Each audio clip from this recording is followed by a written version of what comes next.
Assalamualaikum warahmatullahi wabarakatuh. Selamat siang anak-anak ibu semuanya. Kali ini ibu kembali lagi menyampaikan materi melalui video, yaitu yang melanjutkan KD 3.9 yang berjudul pengelolaan wakaf secara jujur. Adapun latar belakangnya adalah yang pertama, Islam memiliki sistem pengelolaan ekonomi yang berorientasikan pada pemberdayaan dan kemanfaatan bagi semua umat. Arah dan tujuannya adalah menciptakan keseimbangan serta memperkecil kesenjangan sosial. Yang kedua, Islam mengatur serta memperdayakan ekonomi melalui beberapa model dalam pengelolaan harta. Di antaranya ada zakat, ada infak, ada sedekah. Selain yang tiga ini, ada lagi pengelolaan harta, sebagaimana uraian di atas yang berjudul adalah wakaf. Nah, di sini Ibu akan menyampaikan sedikit sejarah wakaf ini. Wakaf dikenal sejak masa Rasulullah SAW, disyariatkan pada tahun kedua Hijriah. Ada dua pendapat mengatakan bahwa orang yang pertama sekali melaksanakan syariat wakaf ini adalah Rasulullah SAW. Wakaf merupakan salah satu sarana untuk mendekatkan diri kita kepada Allah Subhanahu wa Ta'ala. Sementara pahala wakaf ini akan terus mengalir apabila kita sudah meninggal.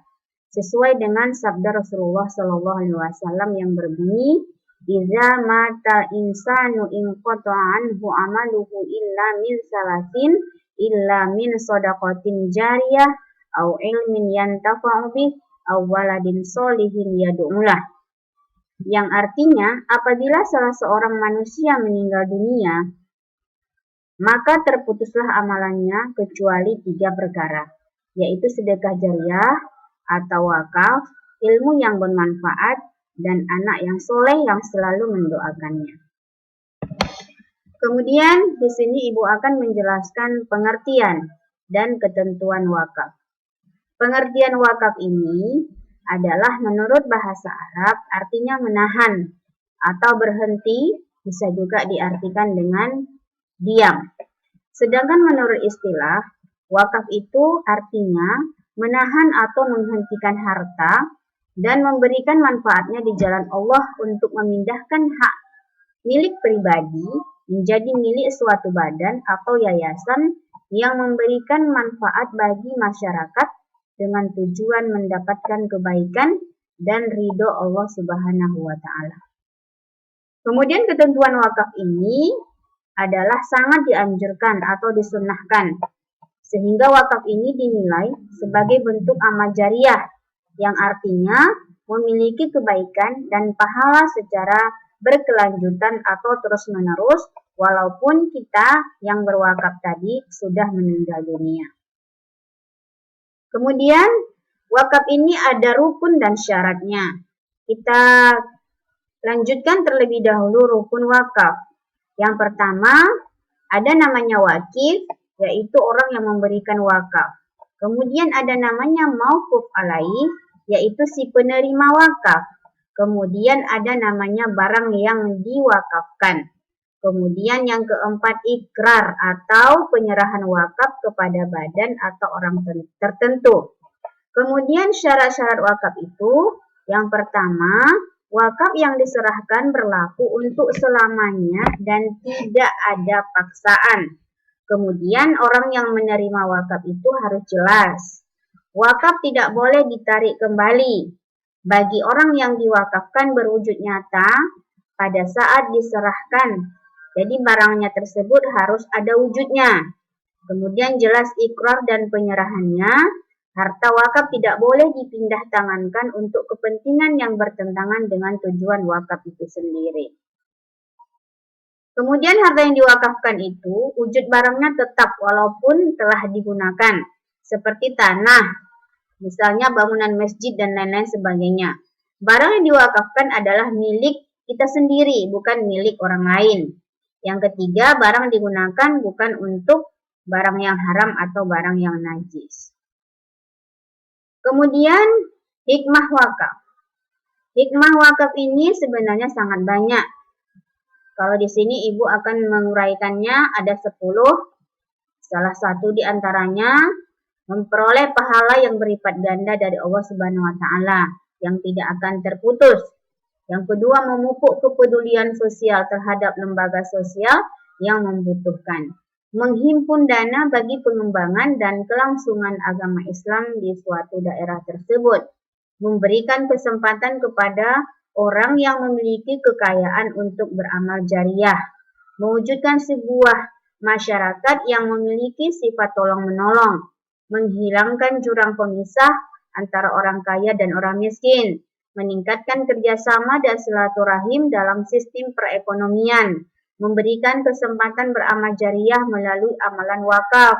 Menciptakan lembaga yang berorientasi pada pelayanan umat agar terjalin silaturahim, melaksanakan strategi pengembangan ekonomi umat Islam secara benar.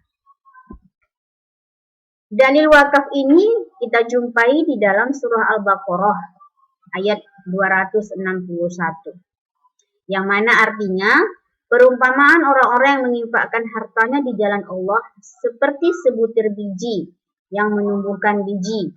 Allah melipat gandakan bagi siapa yang Dia kehendaki dan Allah Maha Luas serta Maha mengetahui. Kemudian ada hadis Nabi Muhammad SAW bahwa Umar pernah mendapatkan tanah di Khaybar. Lalu dia datang kepada Nabi untuk meminta petunjuk mengenai tanah tersebut. Ia berkata, "Wahai Rasulullah, saya memperoleh tanah di Khaybar yang belum ada, saya peroleh harta yang lebih. Baik bagiku melebihi tanah tersebut. Apa perintahmu kepadaku mengenai itu?" Rasulullah menjawab, "Jika kamu tahan pokoknya, kamu sedekahkan hasilnya." Ibnu Umar berkata, maka Umar menyedekahkan tanah tersebut dengan menyarankan agar tanah itu tidak dijual, tidak dihibahkan, tidak diwariskan. Ia menyedekahkan kepada fuqara, kerabat, sabilillah dan ibnu sabil. Tidak berdosa atas orang yang mengelolanya untuk memakan dari hasil itu secara ma'ruf, secara baik, dan memberi makan kepada orang lain tanpa menjadikannya sebagai harta milik. Nah, di sini ada pengelolaan wakaf. Jadi wakaf itu ada pengelolaannya. Yang pertama harus jujur dalam mengelola wakaf, kemudian pengelolaannya harus produktif. Jadi di sini ada pengelolaan wakaf secara produktif. Pedoman pengelolaan wakaf itu sesuai dengan Undang-Undang Wakaf Nomor 41 Tahun 2004 Pasal 22. Harta wakaf hanya bisa diperuntukkan bagi sarana dan kegiatan ibadah, sarana dan kegiatan pendidikan serta kesehatan, bantuan kepada fakir miskin, anak terlantar, anak yatim, dan beasiswa, kemajuan dan peningkatan ekonomi Islam.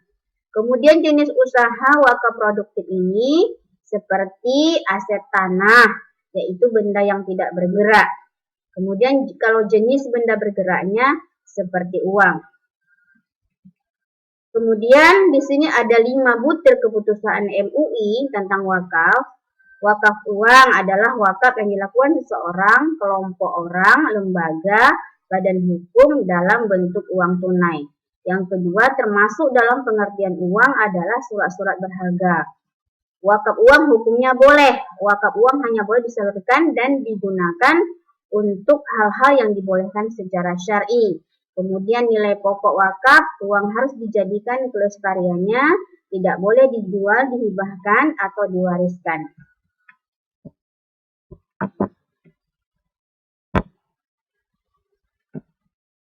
Jadi, adapun kesimpulan dari materi ini Ananda sekalian bahwa wakaf ini adalah salah satu ibadah yang sangat bagus sekali, yaitu apabila kita sudah meninggal dunia, harta yang kita wakafkan itu sudah mengalir ya. Demikian yang dapat Ibu sampaikan. Wabillahi taufiq wal hidayah. Wassalamualaikum.